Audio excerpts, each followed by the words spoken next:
अखर गाना सुनने की सचिन डीजे साउंड हर गाना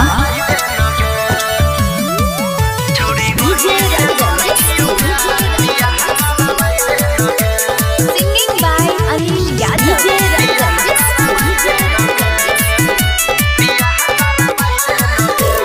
कहिया बते दुआरा पर डीजे के मम्मी घर में छोड़े गो पुत हुए के कमी गे मम्मी।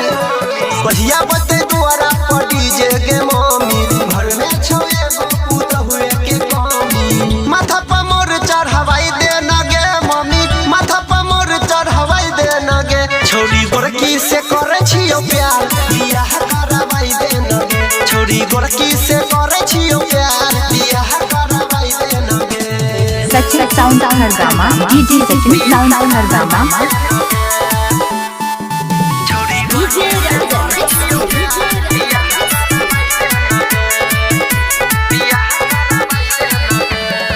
पोकरा प्यार में छियो गे मम्मी भेल हम तो पागल गे। रात को नहीं नींदो आबै छै रह छियो हम जागल गे मम्मी। पोकरा प्यार में छियो गे मम्मी भेल हम तो पागल गे। रात को नहीं नींदो आबै छै रह छियो हम जागल गे। दहिया में हरदी लगावाई दे न गे मम्मी, दहिया में हरदी लगावाई दे न गे। छोड़ी गोरकी से करे छियो प्यार बियाह करवाई दे न गे। छोड़ी गोरकी से करे छियो प्यार बियाह करवाई दे न गे।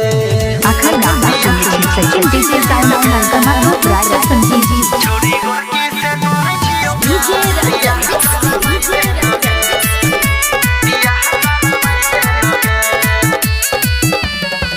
गोरवा दवाई दे तो खाना बनाई गे। हो जतै जे बियाह गे मम्मी तो कल दे तो चलाई गे बुझले। गोरवा दवाई दे तो खाना बनाई गे। हो जतै जे बियाह गे मम्मी तो कल दे तो चलाई गे। कन्या के मुहवा देखाई दे न गे मम्मी, कन्या के मुहवा देखाई दे न गे। छोड़ी गोरकी से करे छियो प्यार बियाह करवाई दे न गे। छोड़ी गोरकी से करे छियो प्यार बियाह करवाई दे न गे। मिक्सिंग मास्टर राजू कुमार सुनका पट्टी।